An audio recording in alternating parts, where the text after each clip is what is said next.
안녕하세요, 민티저입니다. 오늘은 대만에서 열리는 컴퓨텍스 2026을 방문하러 지금 인천공항 2터미널에 나와 있는데요. 한 며칠 동안 갔다 올 것 같은데 재밌는 거 한번 구경시켜 드릴게요.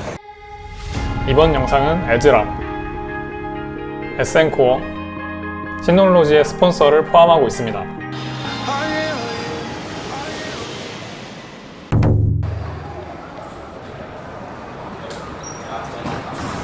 그래서 지금 도착했는데요. 진짜 확실히 대만이 엄청 덥다. 확실히 우리나라보다 아래쪽에 있는 곳이다 보니까 엄청 덥네요. 첫날은 별다른 일정 없이 좀 쉬었는데요. 호텔이 타이페이 101 타워 바로 앞에 있는 곳이라서 이렇게 코앞에서 볼 수가 있었습니다. 이게 한때 전 세계에서 가장 높은 건물이었다고 하는데 지금은 11위 정도 된다고 해요. 그래서 인터넷에서만 보던 곳을 실제로 와봐가지고 신기했고요. 그래서 온 김에 전망대도 와봤는데 진짜 높긴 높더라고요. 타이페이에서 제온을 보게 되네요. 물론 최신 제온 6죠. 제가 그렇게 가지고 놀던 하스엘 제온 이제는 놓아줄 때가 된 것 같기도 해요. 근데 혹시 모릅니다. 최신 제온도 한번 가지고 놀고 싶긴 한데 이거는 뭐 일반인이 그냥 뭐 가지고 놀 수 있는 그런 수준의 가격이 아니에요. 뭐 몇 천만 원씩 하니까 이것도 빌려가지고 뭐 해볼 수 있으면 해보고 싶은 생각은 있어요. 근데 날씨 좋다. 지금 대만 온도가 한 29도 정도 되거든요. 근데 내일부터가 35도인가로 올라간다고 합니다. 35도는 진짜 쉽지 않은데? 그리고 저녁을 먹으러 갔는데요. 지금 보시는 건물이 호텔인데 이름이 희한하게 원산 대반점이더라고요. 무슨 중국집 이름 같은데 대만을 방문하는 국빈들도 많이 묵는 숙소라고 합니다. 그런데 여기서 묵지는 않았고요. 그냥 밥만 먹으러 왔었어요. 네, 그래서 지금 컴퓨텍스 2026 행사하는 난강 행사장이라는 곳에 왔고요. 이 건물 규모부터 그냥 장난 아니에요. 이제 입구 들어가고 있는데 사람 많은 거 봐. 거의 전 세계 사람들 다 모인 것 같아요. 바로 앞에 페이트리엇 있고요. 그리고 이쪽에 다른 쪽에는 맥선이 있네. 맥선 부스도 엄청 크구나. 맥선이 약간 우리나라에서는 조금 세컨 브랜드? 약간 메이저 브랜드까지 올라오지는 못했는데 근데도 이런 컴퓨텍스에서는 엄청나게 크게 부스를 차려놓고 있네요. 그리고 바로 앞에 에즈락이 있고요. 에즈락이 부스를 진짜 미친듯이 크게 해놨네. 근데 여러분 미쳤습니다. 제가 제온킹이라는 별명이 있잖아요.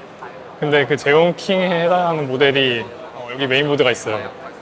보시면은 에즈락에서 나왔었던 X5 칩셋에 이 메인보드가 있어요. 요거 모델명이 뭘까?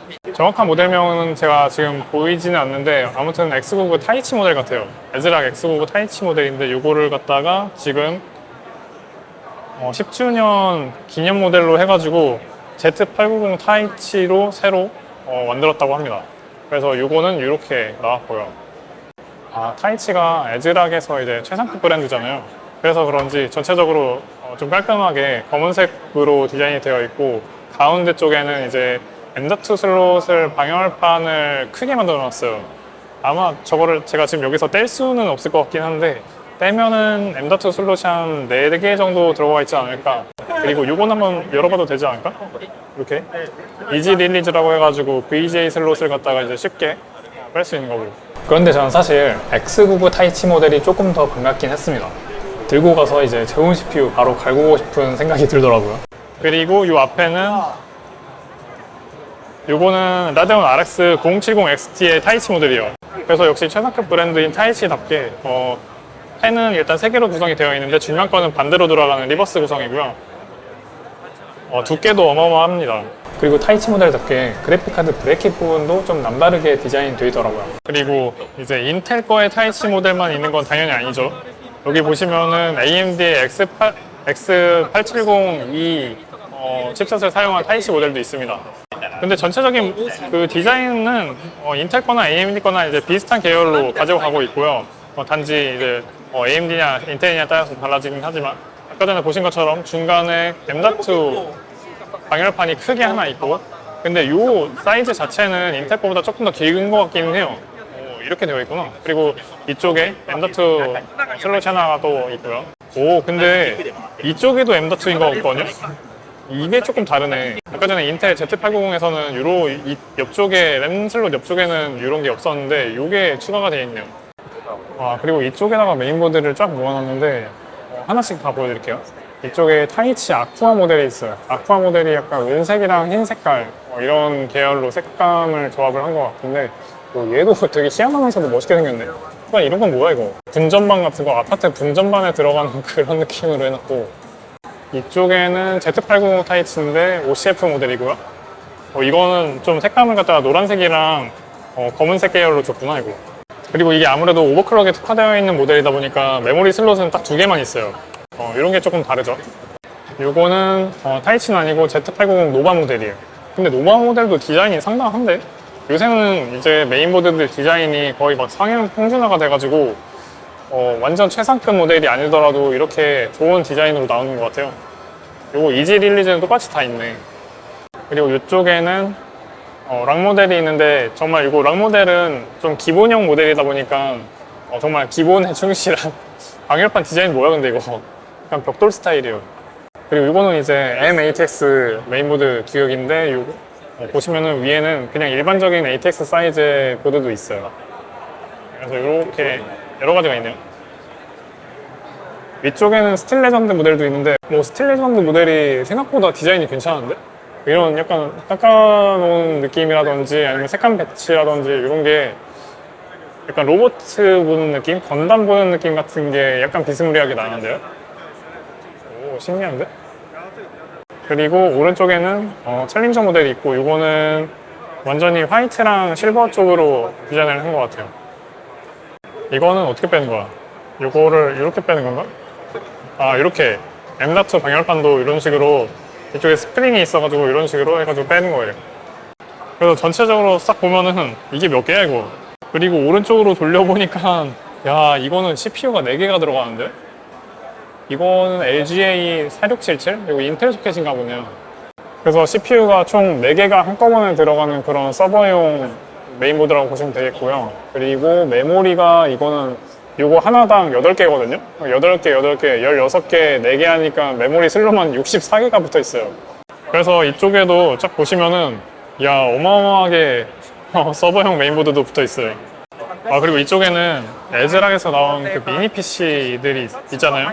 저도 대표적으로 이제 X600, 데스크 미니 X600 같은 거 리뷰를 많이 했는데 그 모델도 딱 여기 있어요. 요거 갖다가 제가 이제 많이 가지고 놀았었죠. 되게 작고 가벼운 모델인데 요 안에 AMD의 CPU가 들어가고 AM5 소켓을 사용하는 걸로 이제 들어가게 돼 있어요. 근데 이거 말고도 이쪽에 보시면은 데스크 미니 B860이라고 해가지고 인텔용 소켓으로 이제 들어가는 그런 제품도 있고 사이즈는 비슷하네요. 얘는 요거를 갖다가 보통은 타인이라고 있는데 제품명을 갖다가 TN이라고 하나 봐요. 그래서 TN이 H810 제품이 있는데 얘는 뭐 거의 두께가 이게 몇 센치야? 요거 두께가 37mm니까 3.7cm 정도 되는 거죠. 와, 얘는 아마 그래픽카드는 못 들어갈 것 같고 그냥 이제 내장 그래픽을 사용하는 CPU로 쓸 모델 같은데 특정 어떤 용도로는 사용하기 되게 편리한 그런 제품일 것 같아요. 뭐 사무용으로 모니터 뒤에다가 붙여놓고 쓴다거나 하는 그런 모델인 것 같죠. 와, 그리고 이 위에도 보시면은 ITX 메인보드들 뭐 이런 것들이 엄청 많이 있는데 에즈락이 뭔가 제품군이 되게 많아요. 와, 그리고 여기서 또 어마무시한 거를 발견을 해버렸는데요. 이게 그 말로만 듣던 베라 루빈에 들어가는 베라 CPU라고 합니다. 이거 뭐야? 이거 칩셋 사이즈 거의 뭐 한 5cm, 6cm 정도 돼 보이는데요? 근데 이 내부에 약간 지금 잘 안 보일 수도 있는데 이렇게 잘려져 있는 부분들이 있어요. 걔네들이 이제 뭘 뜻하는 거냐면은 각각의 이 작은 칩셋들을 따로따로 만들어서 이제 나중에 패키징할 때 붙여서 만들었다는 그런 의미가 되는 거죠. 아마 TSMC의 패키징 기술이 다 들어가 있는 그런 접목되어 있는 칩셋일 거라고 생각이 되고요. 와, 근데 그렇게 말로만 듣던 베라 루빈에서 베라를 여기서 처음 보게 되네요. 신기하다. 이 옆에 있는 것들은 이제 소캠2라고 해가지고 메모리 모듈인데 얘네들을 이제 뺐다 꼈다가 하는 그런 우리가 일반적으로 쓰는 DIMM 방식과 비슷하지만 또 다른 그런 새로운 규격이라고 합니다. 이건 아마 일반인이 사용할 것 같지는 않고 서버용으로 사용하는 그런 전용 메모리일 거예요. 그리고 읽어보니까 여기 소캠2는 LPDDR5X가 들어가는데요. 이 소캠2 하나당 최대 192GB까지 장착이 된다고 해요. 그러니까 여기에 있는 거는 보시면은 요게 하나일 테니까 여기에 4개, 그리고 이쪽에 4개 하면 8개죠? 그럼 요거 하나가 192GB라는 거예요. 그러니까 요게 8개면은 몇 개? 얼마야 이거?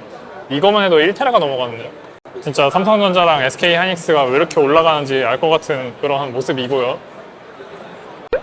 그럼 온 김에 넥선 부스도 한번 제대로 둘러볼까요? 여기 넥선도 무슨 아주 AI로 도배를 해놨어요. 드로잉 위드 AI?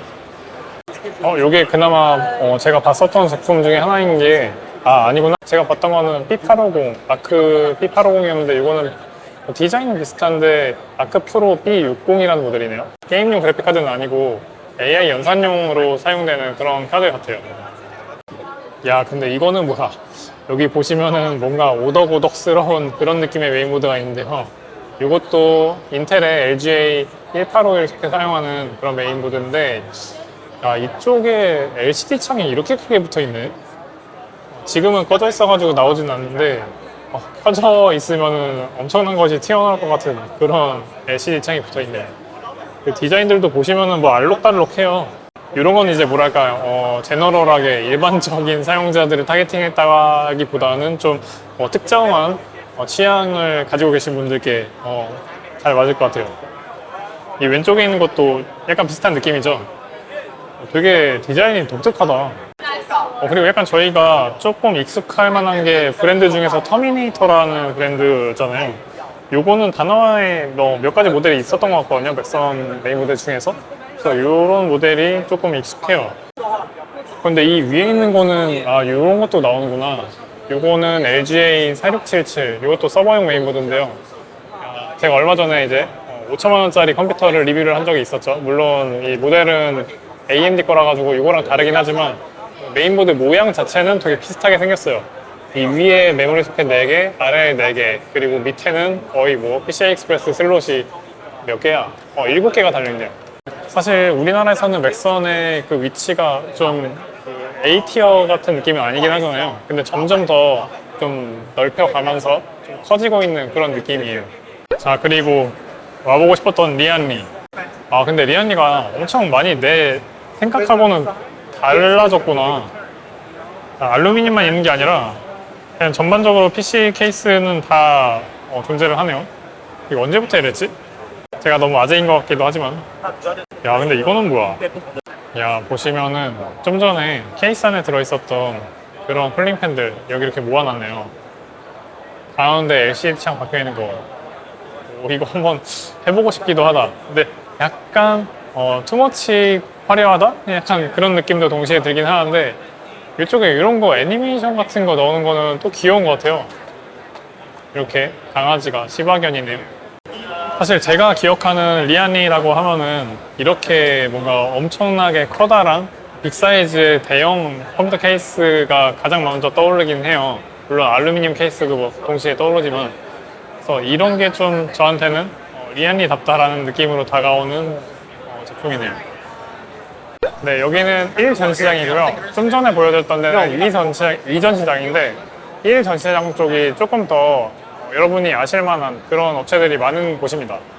그리고 이쪽은 에이수스 부스였는데요. 사실 저는 ROG 신제품 보려고 온 건데 이제 PC 부품들은 하나도 없고 노트북이랑 완본체만 있어서 좀 당황했습니다.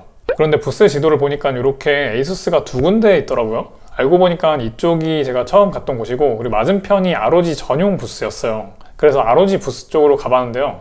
야, 여기가 모든 부스 중에 사람이 제일 많은 것 같았습니다. 네, 이쪽에는 그리고 20주년 로그 크로스웨어 메인보드 제품 쫙 전시가 되어 있었고요.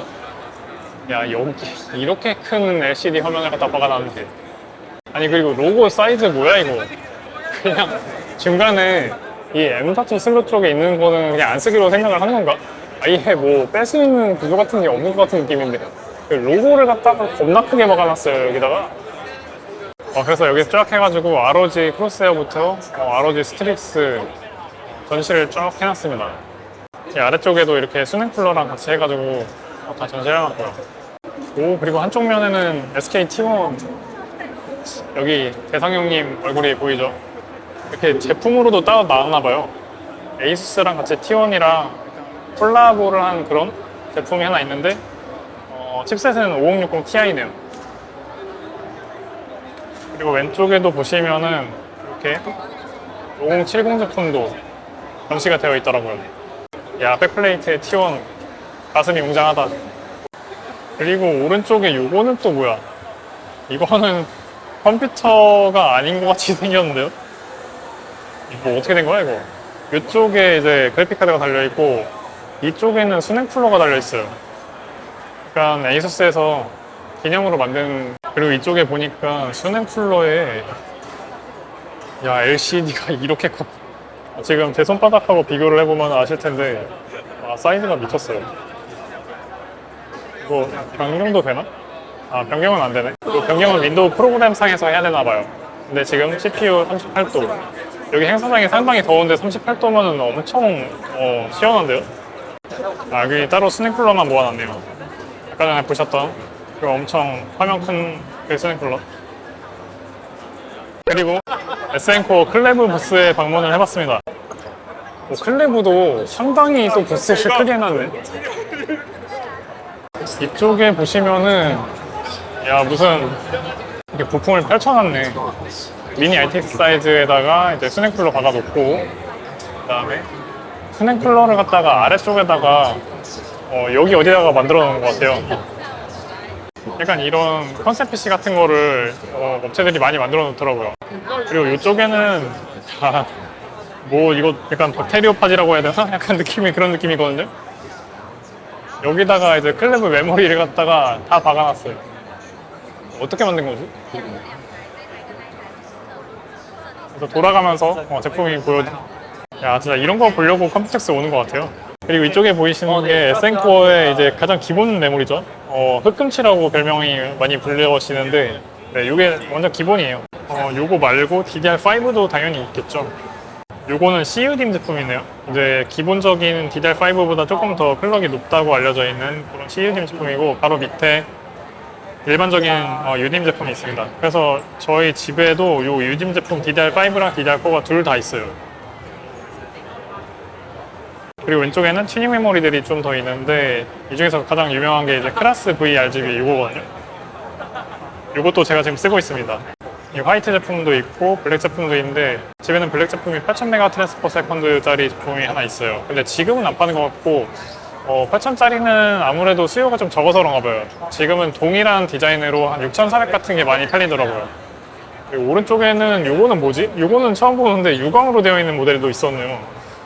오, 뭐야, RGB 프라임이라고 되어 있네. 금색이랑 검은색이랑 이렇게 디자인을 해놨는데, 오, 이것도 멋있다. 반짝반짝하니. 그리고 바로 아래에는 클래스 V RGB인데, 이거는 ROG Certified라고 되어 있네요. 뭔가 ASUS ROG랑 협업을 한 그런 제품인가봐요. 그리고 이거는 조금 하급기라고 할 수 있는 볼트 V 제품이고, 이것도 사실 집에 있어요. 물론 이 제품이 있다는 건 아니고 이제 다른 볼트 제품 중에서 가지고 있습니다. 이렇게 벽면에 이걸 만들어 놨네요. 그래서 제품 포장되어 있는 것 자체로 이렇게 다 전시를 해놨고요. 요거도 예전에 제가 한번 영상으로 보여드렸었던 그 제품인데, 제뉴인 G560이라고 해가지고 방열판이 자체적으로 달려있는 이런 모델이었어요. 요거 되게 이쁘지 않아요? 근데 저 앞에 무슨 희한한 게 있는데요, 또? 이건 또 무슨 컨셉이야? 약간 드론을 모티브로 한 건가? 이런 식으로 프로펠러가 이렇게 들어간, 약간 보니까 그거네, 스팀펑크 이런 느낌이네요. 스팀펑크 컨셉 뭔지 아시죠? 약간 그런 느낌으로 드론을 형상화한 것 같은, 네, 그렇게 만들어놨네요.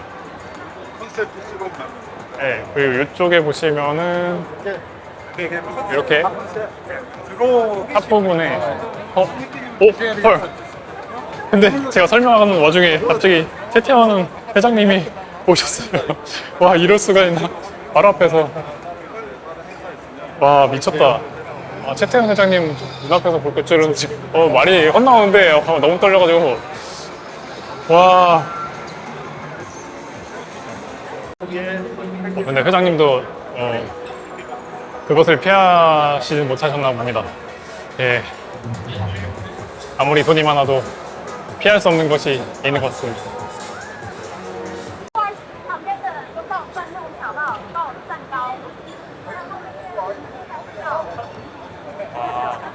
아니 대기업 총수 회장님을 이렇게 눈앞에서 볼 수 있는 기회가 있다니. 아.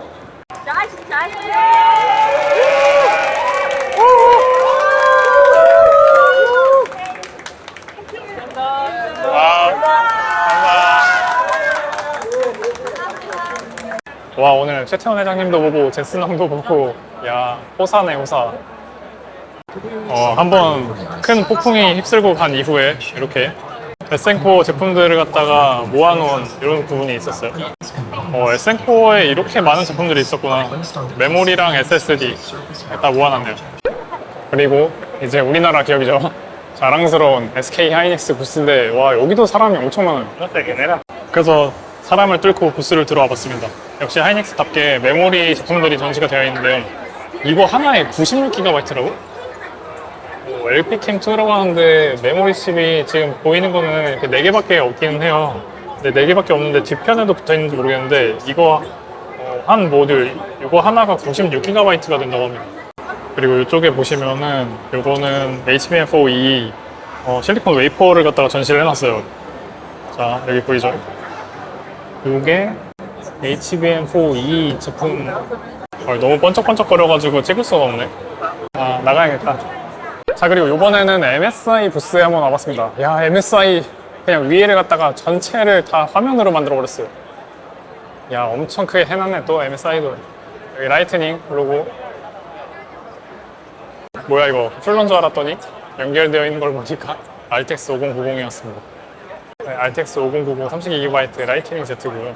야, 스낵 쿨러 달려있는 이런 모델. 그리고 무슨 넥스트젠 서멀 솔루션이라고 해가지고 여기 전시를 해놨길래 봤더니, 이 밑에 보시면은 요게 우리가 많이 쓰고 있는, 지금 거의 대부분 펜에 달려있는 그 블레이드는 이렇게 플라스틱이라는 거예요. 그러니까 플라스틱, 당연히 플라스틱으로 되어 있는 게 맞잖아요. 근데 이거를 갖다가 똑같이 생겼지만 요거는 금속으로 되어 있습니다.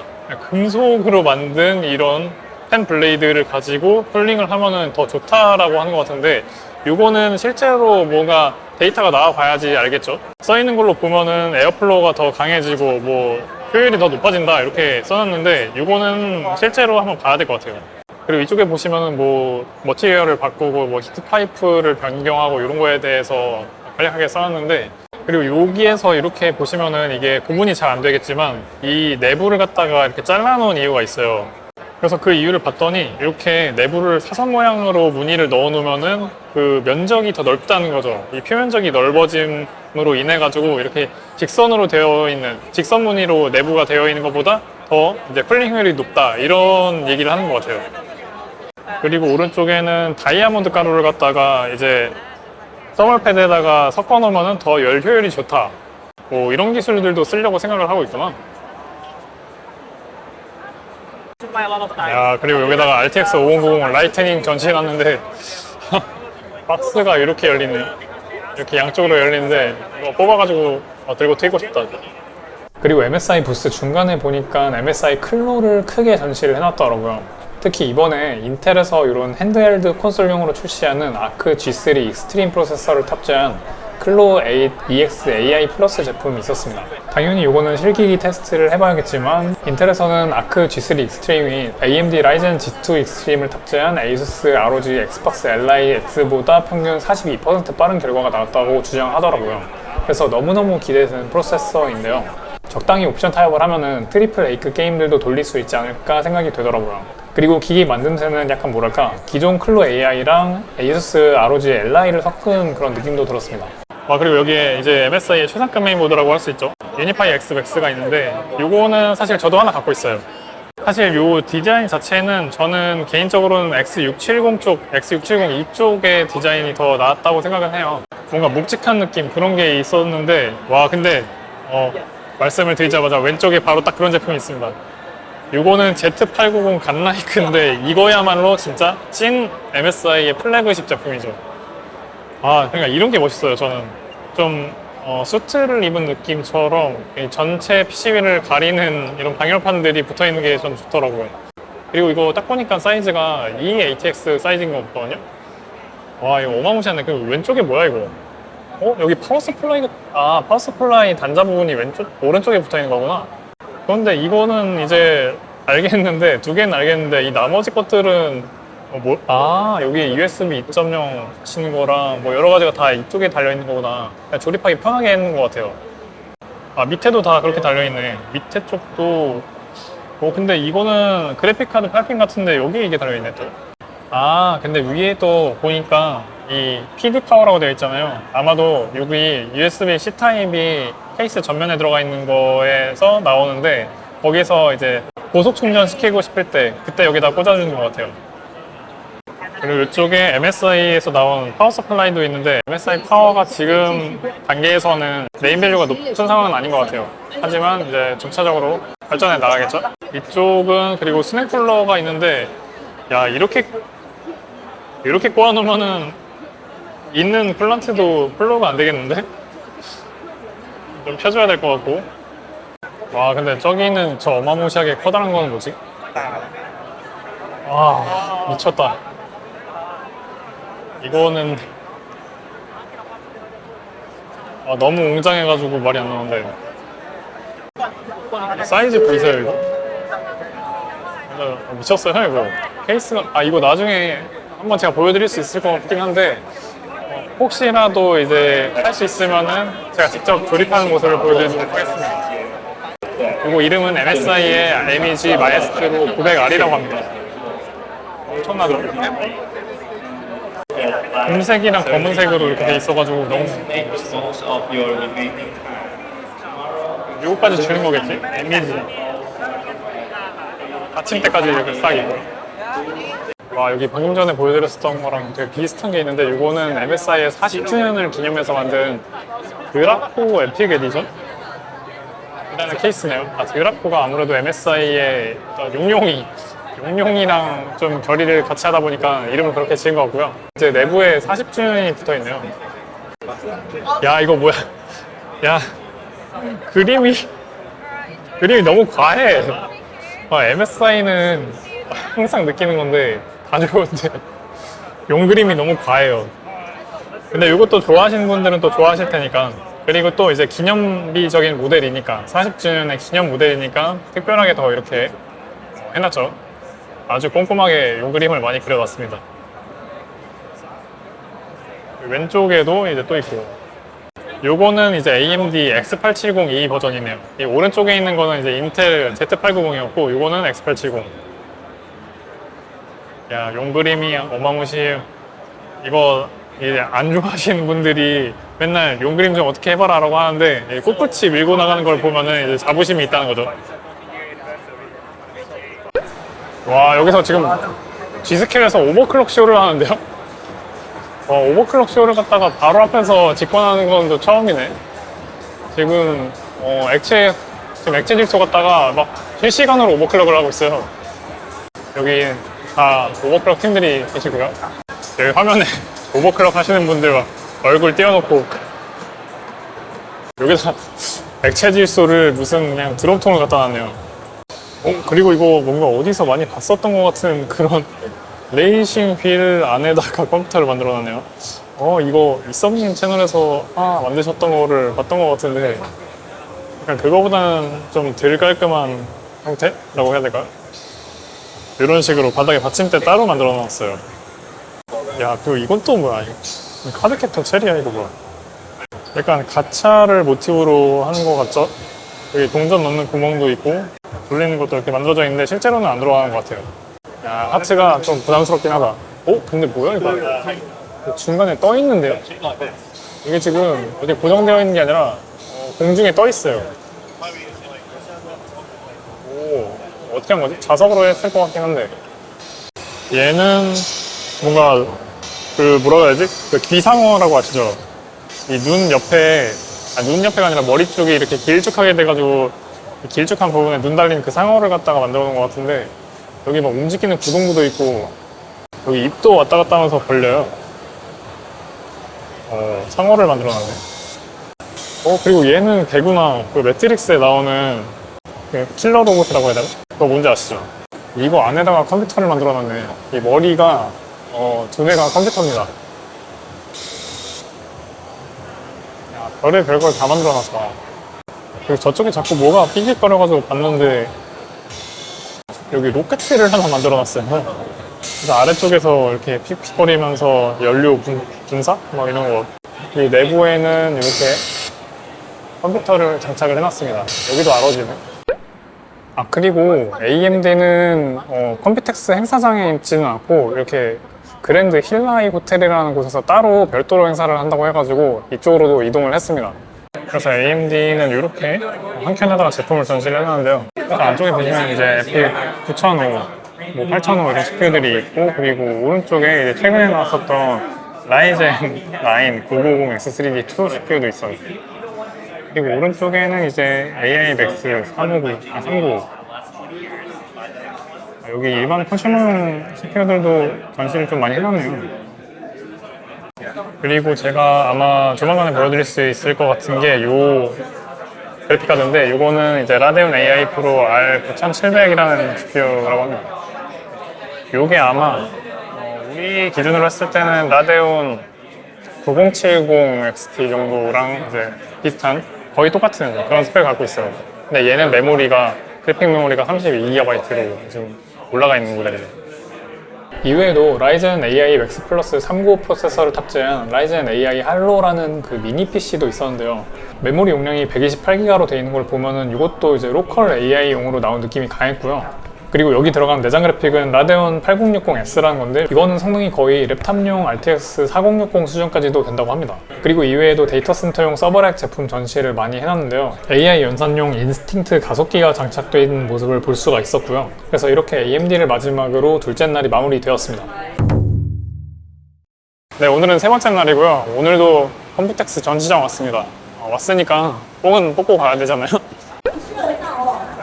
네, 그리고 어제 이어가지고 한번 삼성 디스플레이 부스도 다시 한번 와봤는데요. 그래서 여기 보니까 디스플레이뿐만 아니라 반도체도 같이 전시를 해놨는데, 이번에 무려 HBM5를 갖다가 세계 최초로 전시를 모형을 해놓은 것 같아요. 여기 보시는 게 이제 HBM5 10인 거고요. 그래서 베이스 다이 위에 코어 다이가 이렇게 여러 개가 적층되어 있는데, 이게 12단인가 그랬을 거예요. 그리고 오른쪽에 보면은 히트 패스 블럭이라고 해가지고 약간 엑시노스에 들어간 거랑 비슷한 느낌으로 이렇게 블럭이 하나 들어가 있죠. 요게 구리 베이스라고 제가 듣긴 했는데, 이쪽으로 열을 많이 빼주는 그런 역할을 해요. 그래서 삼성에서는 요 히트 패스 블럭을 줄여가지고 HPB라고 부르는 것 같습니다.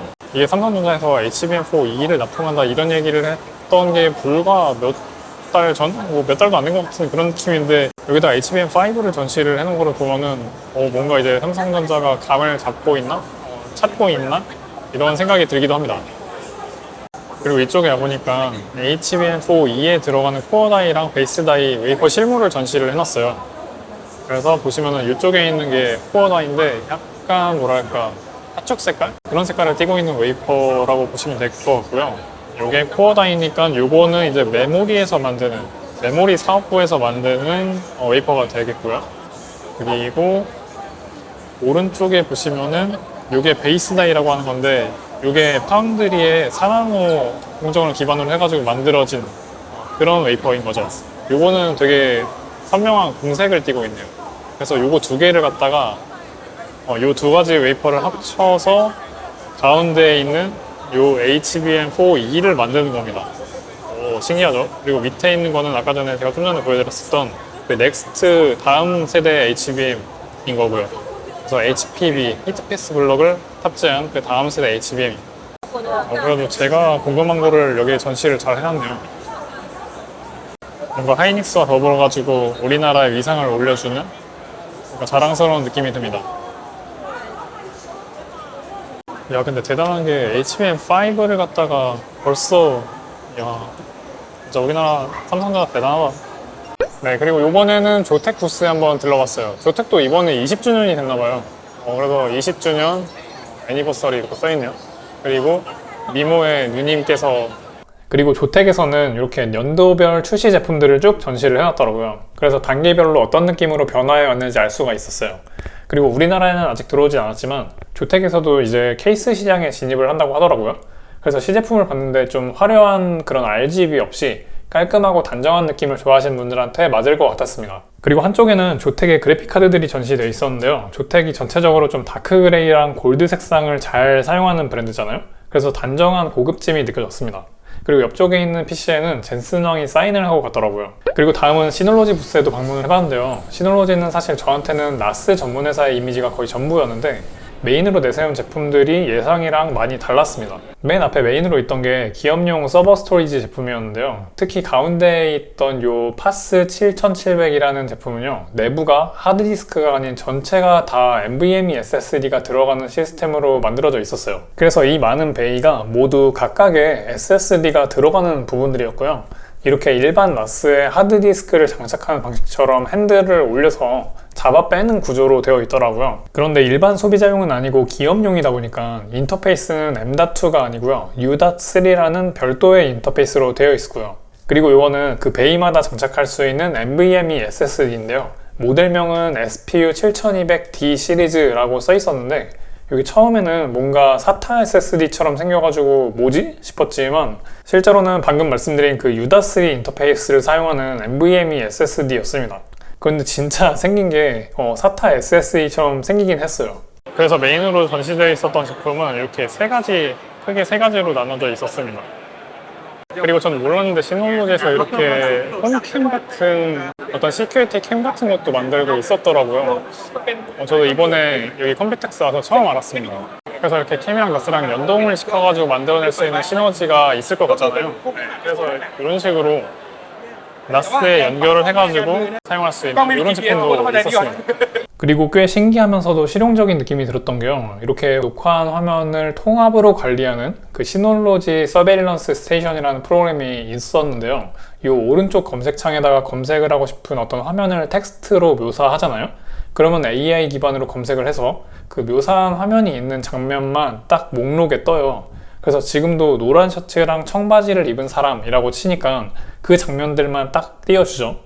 그래서 이런 거는 좀 신기하면서 편할 것 같더라고요. 그래서 뭔가 좀 수상한 사람이 왔다 갔다 하면은 뭐 언제 몇 번 이렇게 촬영되는지 그런 거 볼 수도 있겠죠. 그래서 기본적으로는 나스를 사용해야지만 쓸 수 있는 기능이라고 보시면 되는데요. 그런데 이렇게 자연어 검색 기능은 나스 중에서도 아까 전에 보여드린 렉형 서버인 DVA7400에서만 쓸 수 있다고 하더라고요. 아무래도 이런 고급 기능은 일반 사용자보다는 보안 성능이 좀 높아야 되는 그런 기업이나 상업용 위주로 출시를 하려고 하나 봐요. 그리고 또 요거랑은 좀 다르게 시놀로지 딥서치라는 별도의 프로그램도 있었습니다. 요거는 나스 유무랑 상관없이 쓸 수 있는 프로그램인데요. 느낌은 비슷하지만 꽤 달라요. 얘는 내 PC 안에 있는 그런 파일들을 온디바이스 AI 기반으로 검색해주는 그런 프로그램인데요. 그래서 그래픽카드를 돌려가지고 검색을 합니다. 이게 공식 지원 사양은 마이크로소프트 코파일럿 PC 플러스 인증 PC에서 사용 가능하다고 해요. 그래서 안내해주시는 직원분한테 이제 데모를 요청했는데 베니스에서 산 보석 관련 내용 찾아줘 이런 식으로 치면은 내가 가진 사진 중에서 이제 보석이랑 베니스에 매칭되는 것만 띄워준다는 거예요. 이게 파일 이름이나 정보에 그런 내용이 아예 없더라도요, 그냥 알아서 그 내용을 검색을 해가지고 찾아준다고 합니다. 그런데 아까 전에 코파일럿 플러스 인증 PC에서 돌릴 수 있다고 말씀드리긴 했지만 딱 그 사양은 아니더라도 맥 같은 경우에는 애플 실리콘을 사용한 맥부터 가능하고요. 그리고 또 일반 PC라면은 CPU는 인텔 코어 12세대 i5부터, 또 AMD는 라이젠 5 5000번대부터 가능하다고 하고요. 그리고 GPU는 RTX 30 시리즈 이상부터 가능한데 VRAM은 최소 6GB가 있어야 된다고 합니다. 근데 뭐 거의 대부분의 그래픽카드가 전부 다 6GB 이상은 되지 않을까 싶어요. 그래서 이 딥서치라는 거는 이게 프로그램이다 보니까 이렇게 앱스토어 같은 데서 다운로드를 받을 수 있게 되어 있었습니다. 그리고 이쪽에 와보니까 프레데터 노트북에서 가장 고사양 제품이 있는데요. 제품 이름은 보니까 프레데터 헬리오스 18 AI라고 합니다. 들어가 있는 부품들을 보니까 CPU는 인텔 코어 울트라 9 프로세서 20HX 플러스가 들어가 있고, 그리고 그래픽 카드가 무려 물론 칩셋이긴 하지만 모바일용 지포스 RTX 5090 랩탑이 들어가 있다고 합니다. 그러니까 랩탑에서 쓸 수 있는 가장 좋은 GPU가 들어갔다고 보시면 되고요. 요거 근데 얼마나 하려나? 한 800만 원 할 것 같은데요? 그리고 화면이 18인치 미니 LED 화면이 들어갔어요. 그래서 기본적으로는 LCD 베이스인 거죠. 그래서 OLED가 안 들어간 게 약간 아쉽긴 하다. OLED 들어갔으면 1000만 원 넘었을까요? 그건 모르겠네요. 이거는 프레데터 아틀라스라고 하는 핸드헬드 콘솔인 것 같아요. 그래서 보시면은 프레데터 아틀라스 8이라고 되어 있고 이 안에는 인텔 아크 G3 익스트림 프로세서가 들어가 있다고 합니다. 사실 에이서의 프레데터 아틀라스라는 어떤 콘솔은 저희한테 약간 익숙한 느낌은 아니긴 하잖아요. 아무래도 에이서스라든지 아니면은 뭐 MSI 콘솔 같은 게 좀 꽉 잡고 있다고 해야 되나? 그런데 이제 프레데터에서도 이제 에이서의 프레데터 브랜드에서도 이런 거를 볼 수 있는 것 같습니다. 이게 보니까 배터리는 80Wh가 들어가 있고 이 무게는 여기 스펙이 나와 있지 않아서 정확한 건 모르겠지만 들어갔을 때 일반적인 수준인 것 같아요. 그리고 위쪽에는 보니까 USB-C 포트 있고 볼륨 버튼 있고 그리고 이거는 배기구인지 방열구인지 모르겠는데 이렇게 있고 이거는 마이크로 SD 카드 슬롯이랑 이어폰 단자, 전원 버튼 이렇게 있네요. 그래서 뭔가 이런 휴대용 게이밍 시장에서 또 하나 선택할 수 있는 선택지가 늘어났다는 점이 좋은 것 같습니다. 아니 그리고 제가 안 보려고 했는데 저기서 젠슨왕이 연설하고 있어요. 사람이 너무 많아가지고 뭐 이렇게 할 수 있을 것 같지가 않은데 약간 서버 자리에서 뭐 하고 있습니다. 참고로 제가 극아이인데 여기 컴퓨텍스는요 아이들이 돌아다니기에는 좋진 않아요. 네, 위험한 곳이라고 생각을 하시면 될 것 같습니다. 아 기빨린다 기빨려. 그리고 이노3D 부스도 있어가지고 안 들릴 수가 없을 것 같아서 한번 와봤습니다. 야, 이노3D는 확실히 그래픽카드 위주로 이렇게 전시를 많이 해놨네요. 네, 이쪽에 보시면은 되게 많이 봤었던 각진 디자인의 이런 모델들 이노3D의 기본적인 모델들이죠. 이건 RTX 5080인 것 같고 아래로 보시면은 5070 Ti도 똑같아요. 그 디자인 자체는 이렇게 각져가지고 이런 기본적인 느낌으로 되어 있는데 이거보다는 살짝만 더 화려했으면 어땠을까 하는 느낌이 있지만 그런 모델은 또 별도로 7이라고 해서 따로 있기도 해요. 그래서 정말 다 비슷한 디자인을 하고 있죠. 50, 60, 뭐 70 다 똑같아요. 이쪽에는 이건 5090이네요. 5090 역시도 디자인 자체는 비슷하다. 근데 이제 히트싱크 두께라든지 이런 게 좀 다르죠. 아 근데 비슷한 디자인이라도 5090은 조금 고급지게 만들어 놓긴 했네요. 가운데 펜도 반대로 돌아가는 리버스인 거. 야 그리고 이거는 뭐야? 이거는 이제 SFF 습 좋아하시는 분들이 좋아하실 것 같은 그런 모델인데요. 엄청 작은 RTX 5060 모델이 이제 3펜짜리로 되어 있네요. 이게 기가바이트도 이거랑 비슷한 모델이 있는데 저는 나왔을 때 제가 살 당시에는 이 모델이 없었던 것 같아가지고 기가바이트 모델을 샀지만 이것도 되게 작고 아담한 것 같습니다. 이것도 이제 습할 때 참 좋을 것 같습니다. 그리고 오른쪽에는 이제 원펜 제품이 있고요. 이거가 RTX 5050 같아요. 그리고 오른쪽이 좀 전에 말씀드렸던 i7 모델이 조금 더 화려한 느낌으로 디자인이 되어 있는데 보시면은 그렇게 화려하게 디자인이 되어 있는 거 정도가 다른 제조사들의 일반 모델하고 약간 비슷한 느낌이에요. 그런데 이노3D 같은 경우에는 이 이노3D만의 어떤 디자인 감각이라든지 철학 같은 게 있는 것 같더라고요. 조금 포멀하고 단정한 느낌으로 이렇게 만들어져 있고요.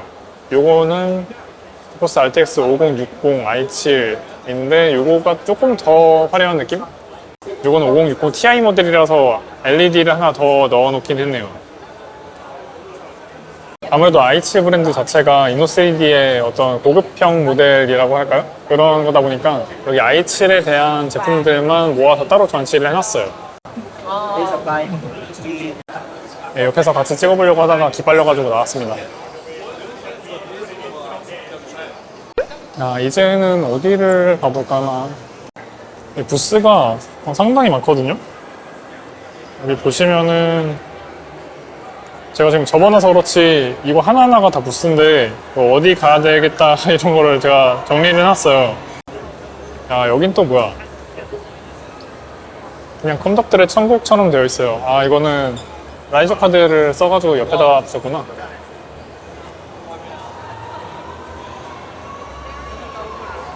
야, 이렇게 이쁜 케이스들이 엄청나게 많은데, 이거는, 신기하다, 이거. 약간 레트로 감성이죠?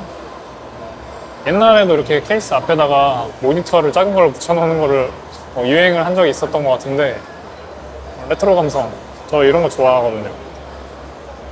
와, 근데 진짜 다양한 케이스들이 있어요.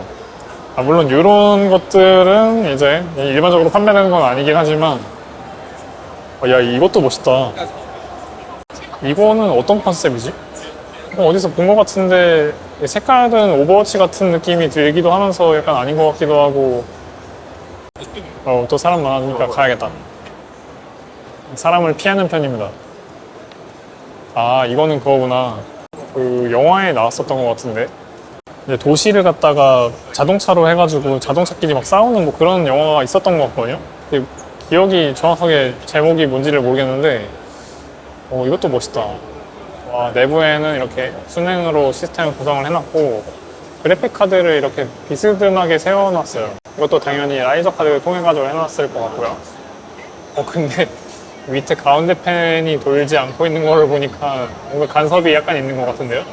밑에는 이렇게 탱크처럼 무한궤도로 디자인을 딱 해놨습니다. 야, 멋있다. 위에는 뭐야? 인도 타지마할인가? 야, 오른쪽에는 이거는 뭐 유니콘도 아니고, 여기 와가지고 신기한 컴퓨터들 다 보는 것 같아요. 근데 또 사람들이 많아져가지고 도망가겠습니다. 그리고 엄청나게 큰 부스를 열어놓은 기가바이트에도 한번 와봤습니다. 기가바이트는 진짜, 야, 부스가 엄청나게 커요.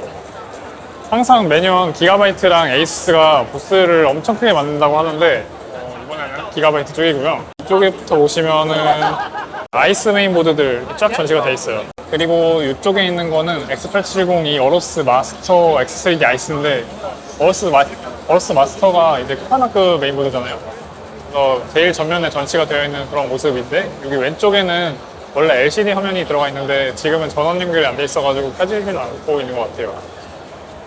야, 근데 진짜 메인보드가 이렇게 이쁘게 생겼네. 야, 근데 저거는 뭐야?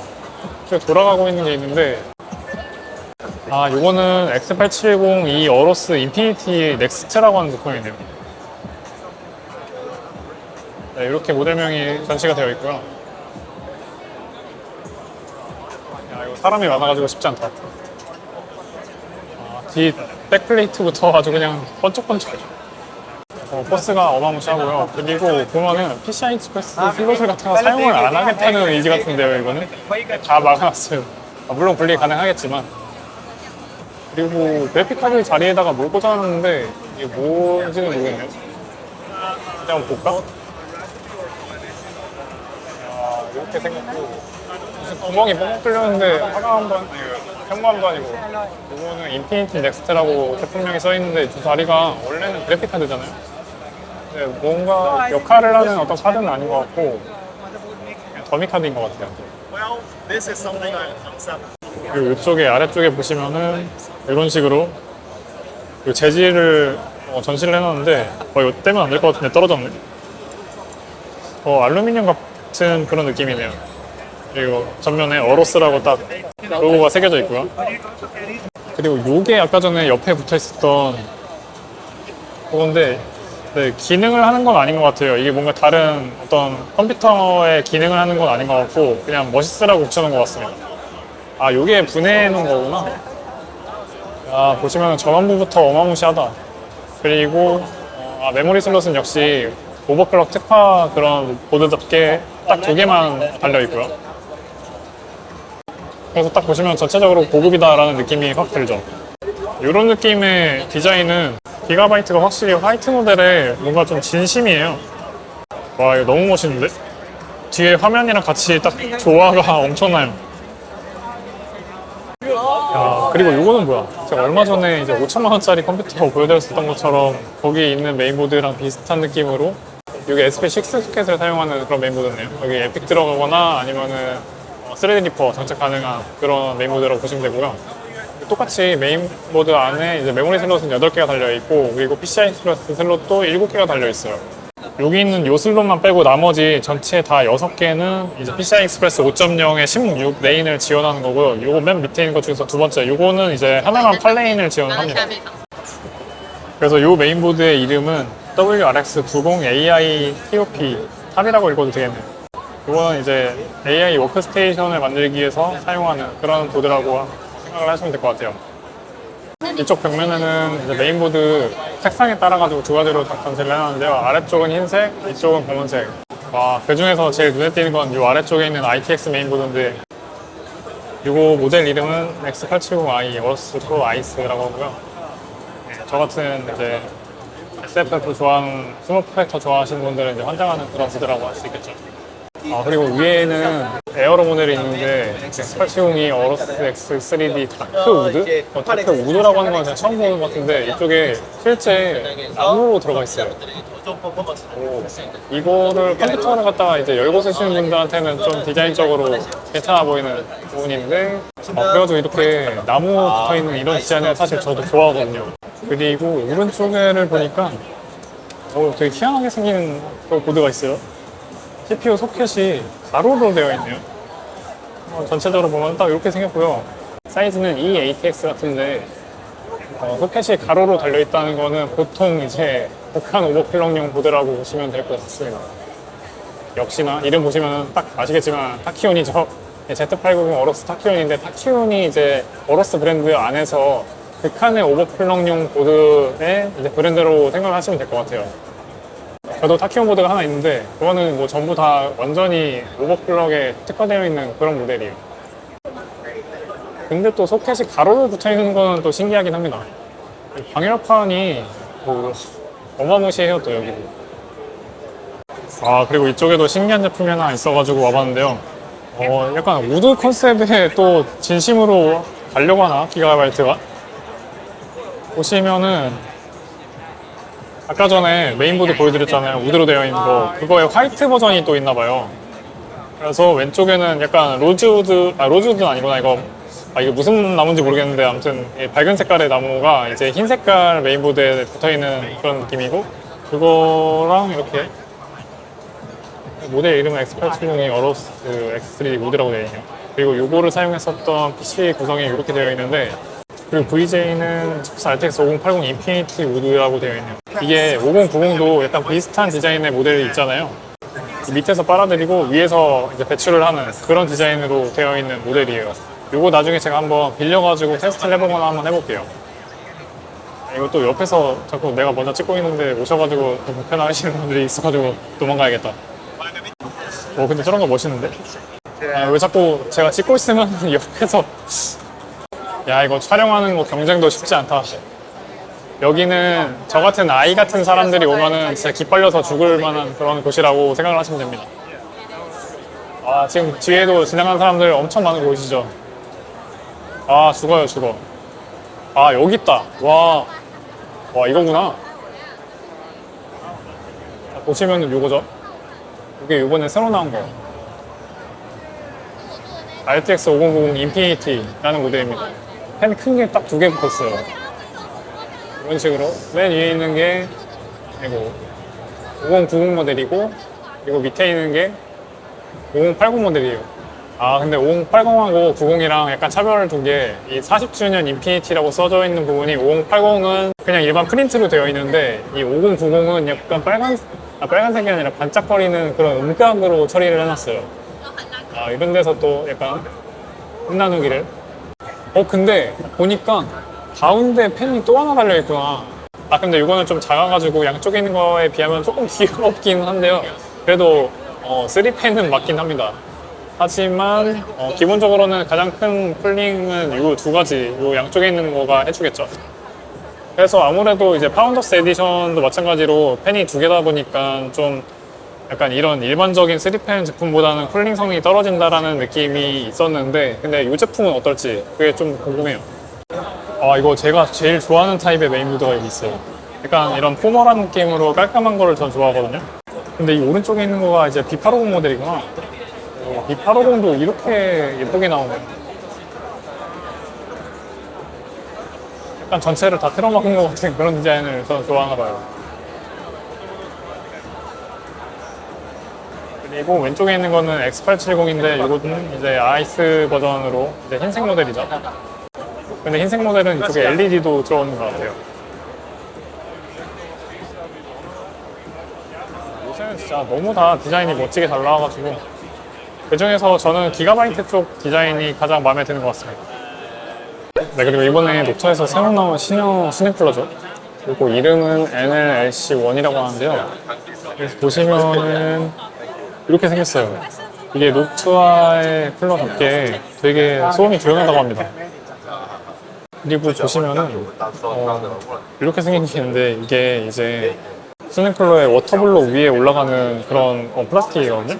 근데 위에 팬이 붙어 있죠.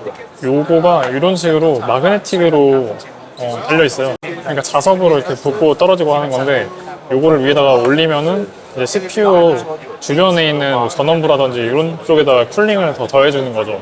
그래서 일반적인 스낵 쿨러 같은 경우에는 이런 추가적인 팬이 없다 보니까 이 전원부 쿨링이 좀 전혀 안 되는 그런 문제가 있었는데 녹차는 이런 식으로 해결을 한 것 같아요. 그리고 방금 보여드린 스낵 쿨러는 아세텍이라는 회사의 펌프를 사용하는 쿨러였는데요. 사실 뭐 가장 중요한 게 녹투아 서머 사이펀이라고 하는 그 무전력 펌프가 달린 스낵 쿨러였었는데요. 야, 진짜 깜빡하고 제가 찍지를 못했습니다. 나중에 제가 그거를 알고 진짜 머리를 쥐어 박았는데요. 냉매 기화를 원리로 하는 방식인데 그거는 아직은 연구 중이라서 출시는 좀 미정이긴 해요. 그래도 이 컴퓨텍스에서는 실기기, 실제 제품으로 보여주긴 했습니다. 그리고 이번에는 바이오스타 부스에 한번 들어왔습니다.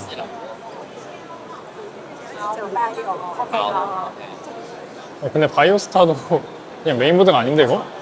다 무슨 AI, 뭐 에이전틱 AI 뭐 그런 거를 메인으로 전시를 해놨네요. 근데 저는 그런 거를 보고 싶은 게 아니라 메인보드를 보고 싶은데 이쪽에 있는 것 같다. 오, Z890 발키리. 야, 금색이랑 검은색이네. 와, 디자인 엄청난데요, 이것도. 이게 바이오스타의 가장 이제 플래그십 모델이죠. 근데 S가 붙은 게 있고 여기 보시면은 발키리 S가 있고 그냥 발키리가 있는데 발키리는 이렇게 검은색 위주의 디자인이고 S는 골드가 들어가 있네요.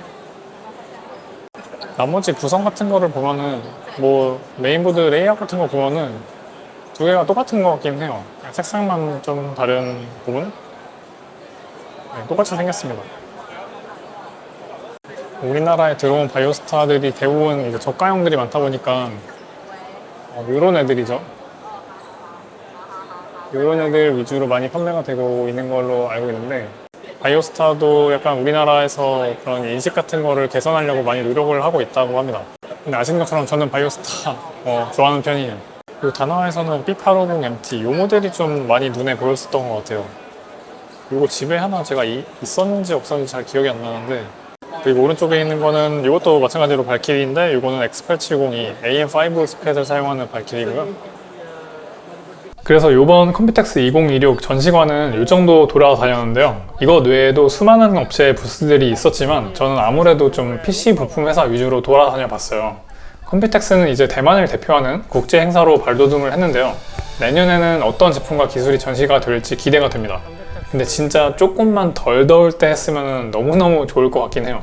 지금 보시는 화면이 대략 한 35도 정도 되는 상황인데요. 습도까지도 높아가지고 우리나라 한여름하고 진짜 너무 똑같았습니다.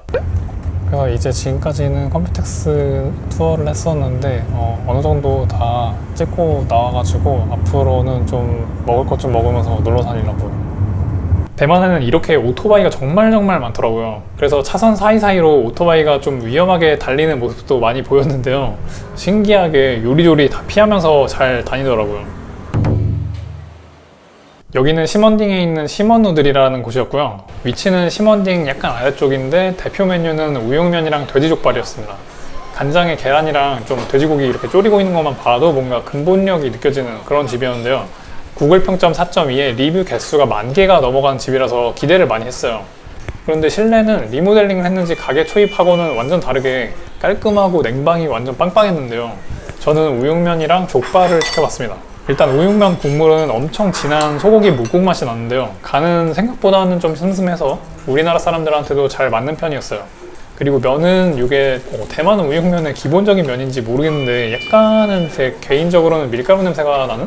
이렇게 쫄깃하지가 않고 약간 뚝뚝 끊어지는 그런 식감의 면이었는데요. 뭔가 일본 라면 대비해서 면 자체의 퀄리티는 높지는 않은 느낌이었어요. 그런데 역시 우육면의 메인은 면이 아니라 고기였는데요. 거의 힘줄이 뭐 젤리처럼 변한 그런 소고기 사태부위였는데 입에 넣자마자 녹는 식감으로 조리가 되어 있더라고요. 저기 보시면은 고기 결 찢어진 거 보이시죠? 진짜 부드럽습니다. 그리고 우육면도 면인데 이 돼지족발이 사실 이 가게의 메인이 아닌가 싶더라고요. 우리나라의 온족발보다도 더 부드러운 식감이 특징이었는데 이게 향신료 향도 적어가지고 그냥 상당히 맛있는 약간은 이색적인 그런 족발이었는데요. 그런데 대만 음식점 치고는 그렇게 저렴한 편은 아니어가지고 우육면이랑 족발 두 개를 합쳐가지고 대략 한 22,000원 정도 나왔습니다. 그래도 뭐 맛있어서 돈이 아깝다는 생각은 전혀 없었고요. 이렇게 대만에서의 3일차를 마무리했습니다. 네, 오늘은 이제 대만 4일차고요. 먼저 아침부터 먹어야 될 것 같아가지고 좀 로컬 느낌이 나는 그런 식당으로 가고 있습니다. 다 도착을 했어요. 바로 이쪽이에요. 보시면은 이쪽에 뭐 dimsum 같은 게 엄청 많아요. 완전 그냥 길거리에 있는 노포 감성, 노포라고 해야 되나? 현지 감성? 그 정도고요. 저게 약간 튀김빵 같은 건데 저거를 어떤 죽 같은 거에다가 넣어서 먹는다고 하는데 냄새 미쳤습니다. 일단 들어가지고 먹어볼게요. 보시면은 진짜 찐 현지인들이 방문하는 그런 아침 식사 가게인데요. 이런 가게들을 자오찬디엔이라고 한다고 하네요. 이게 발음이 맞는지 모르겠지만 뭐 이미 한국인들도 많이 와서인지 한글 메뉴도 있었습니다. 뭔가 주문을 못 해가지고 지금 제가 뻘하게 서 있는 모습이고요. 그리고 이런 가게들은 가격도 상당히 저렴한데요. 지금 4가지 메뉴에다가 밀크티 2잔까지 포함을 해가지고 총 12,000원 정도 나왔어요. 그래서 어제 먹은 우육면보다도 확실하게 저렴한 느낌이죠. 그런데 뭐 그렇다고 맛이 없지도 않고요. 되게 맛있어요. 아침 식사로 딱 적당한 그런 느낌이었습니다. 네, 그래서 이렇게 밥을 먹고 나왔고요. 생각보다 엄청 저렴한데 푸짐하게 줘가지고 좀 놀랐습니다. 다 합해가지고 한 11,000원인가 12,000원? 뭐 그 정도 나왔는데 그래서 지금부터는 좀 거리 산책 좀 하면서 타이페이 필름하우스라는 데를 한번 가보려고 해요. 그 근처에 뭐 카페 같은 것도 있고 해가지고 좀 걷다가 좀 지치면은 커피도 마시고 하려고 합니다. 와, 근데 진짜 덥다. 지금 아직 한 정오 조금 넘은 것 같은데 벌써부터 32도예요. 와, 지금 그래서 걷다가 더 이상 걸으면 더워서 죽을 것 같아가지고 카페를 좀 들어가야 될 것 같습니다. 그래서 찾아본 데로 왔는데 여기에요. 이름이 리보라고 하는 카페예요. 여기가 커피를 로스팅도 하는 곳인 것 같더라고요. 이렇게 로스팅 기계가 있죠. 그래서 여기에서 좀 쉬었다 가겠습니다. 와, 진짜 죽겠다 사람 진짜. 그래서 카페에 들어와서 찬바람 좀 맞고 커피 마시면서 쉬었는데요. 어느 정도 쉬니까 약간 출출해지더라고요. 그래가지고 다시 나왔습니다. 네, 그래서 카페에 들렀다가 좀 몸 좀 식히고 나왔습니다. 와, 안 그랬으면 진짜 죽을 뻔했는데 겨우 살았고요.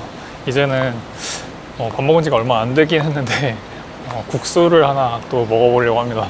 지금 가는 길인데 한 4분 정도 걸린다고 해요. 걸어가지고. 근데 그 4분 동안에도 죽을 수도 있거든요. 빨리 가보고 싶네요. 와, 근데 제가 생각을 못한 부분이 있었네요. 그 국수집이 이렇게 노점이었어요. 노점이라기보다는 약간 이렇게 실내가 아니라 실외에 있는 이런 테이블에 놓고 먹어야 돼가지고 여기선 도저히 이 뜨거운 국수를 갖다가 여기서 먹는다는 건 끔찍해가지고 여기는 스킵하고 가겠습니다. 빙수나 먹으러 가겠어요. 그 대만 감성이라는 게 약간 이런 느낌이에요.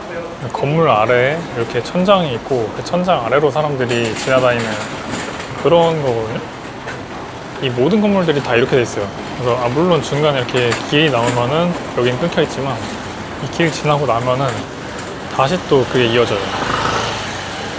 보통 이렇게 가정집이 위에 있고 아래쪽에는 상가가 붙어 있는 이런 형식이 많더라고요.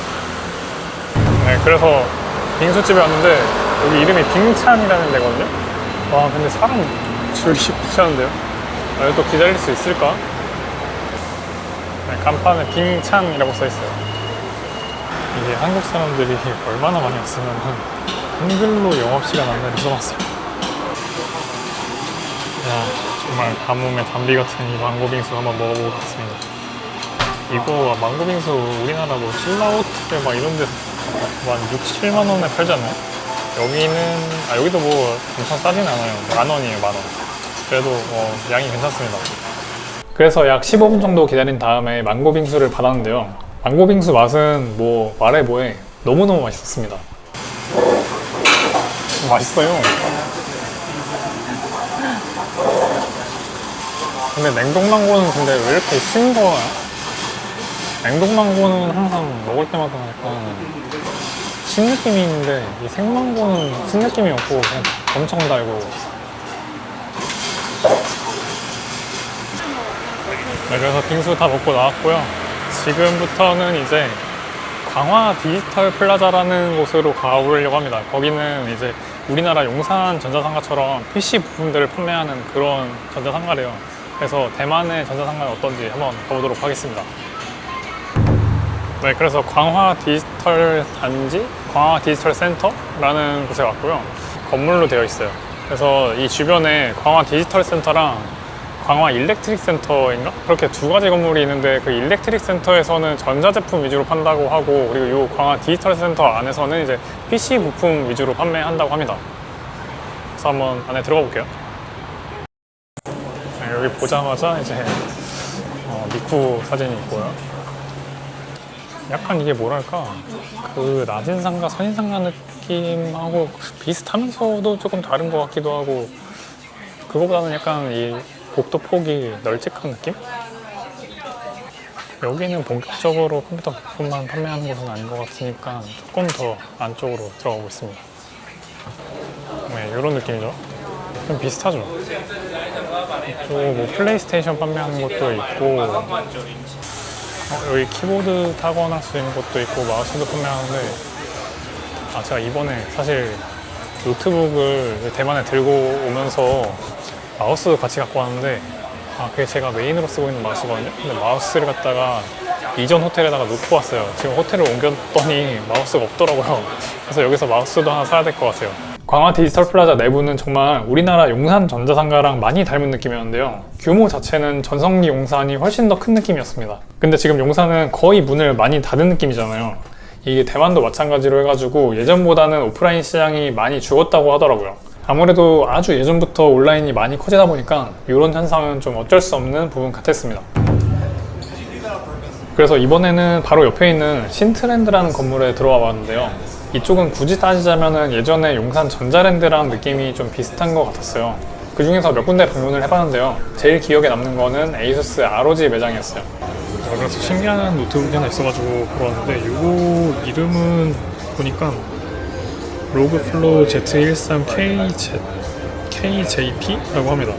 이 안에는 라이젠 AI 맥스 395 프로세서가 들어가 있다고 하는데, 그리고 라데온 8060S가 들어가 있고, 내장 그래픽이죠. 그래서 봤는데 이게 되게 신기한 게 약간 태블릿스럽다고 해야 되나? 금색하고 검은색 디자인으로 되어 있어요. 근데 이 키보드 부분이 되게 얇아요. 그러니까 본체는 제가 봤을 때는 이 화면 부분에 있는 거고, 이쪽에 보시면은 배기 구조로 다 위쪽에 뚫려 있고,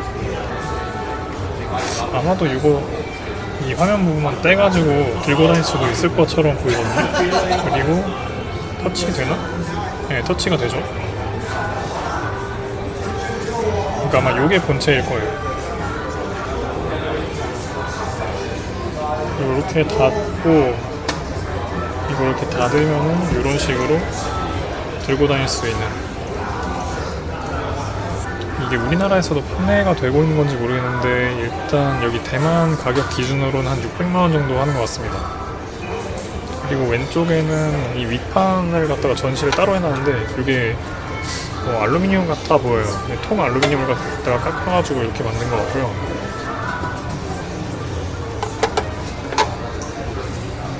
네, 그리고 아까 전에 상가에서 봤었던 그 미쿠 에디션이 여기 만들어져서 전시가 되어 있네요. 그리고 옆쪽에는 이제 메인보드도 일부 전시를 해놨는데요. 이거는 뭐지? 이거 컴퓨텍스 행사장에서도 못 봤었던 제품인 것 같이 보이거든요. 제가 그냥 놓친 걸 수도 있는데, 보니까 이게 ROG 20주년을 기념해가지고 만든 모델인데 2006년도에 나왔었던 어떤 메인보드를 재해석한 그런 모델 같아요. 그래서 전체적으로 보시면은 이게 과거 모델을 2006년 모델을 재해석한 모델이다 보니까 색깔이 이렇게 파란색하고 흰 색깔 이런 거를 좀 포인트로 넣었더라고요. 이쪽에도 다 파란색이 보이죠? 이름 자체부터 보시면은 ROG 크로스에어 2006 워식이라고 써있는데 제가 한자를 몰라가지고 그건 못 읽겠지만 아무튼 2006년도에 나왔었던 모델을 좀 재해석했다 이런 느낌인 것 같습니다. 이거는 컴퓨텍스에서 못 봤던 것 같아요. 예. 만약에 제가 잘못 알고 있으면 댓글로 알려주세요.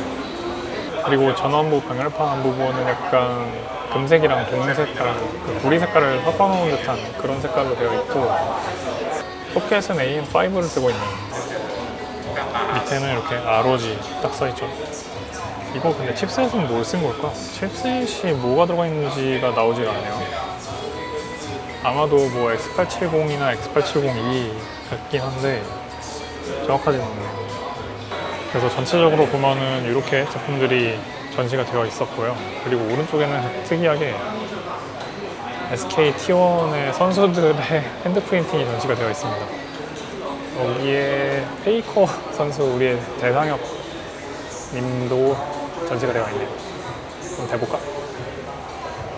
네, 아닌 걸로. 그래서 이렇게 컴퓨텍스 2026과 함께한 대만 타이페이 찍먹을 해봤는데요. 대만의 여름은 정말 덥고요. 또 비가 정말로 많이 오더라고요.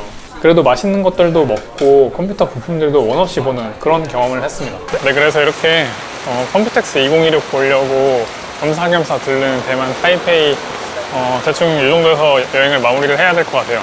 제가 이번에 컴퓨텍스를 처음 와보았는데 생각보다 저 같은 컴덕들이 볼만한 것들이 너무 많고 재밌고 신기하고 그랬던 경험이었던 것 같습니다. 얼른 다시 돌아가서 정리해가지고 영상 업로드를 좀 해야 될 것 같아요. 그래서 오늘의 결론은 여름에 대만은 좀 아닌 것 같다.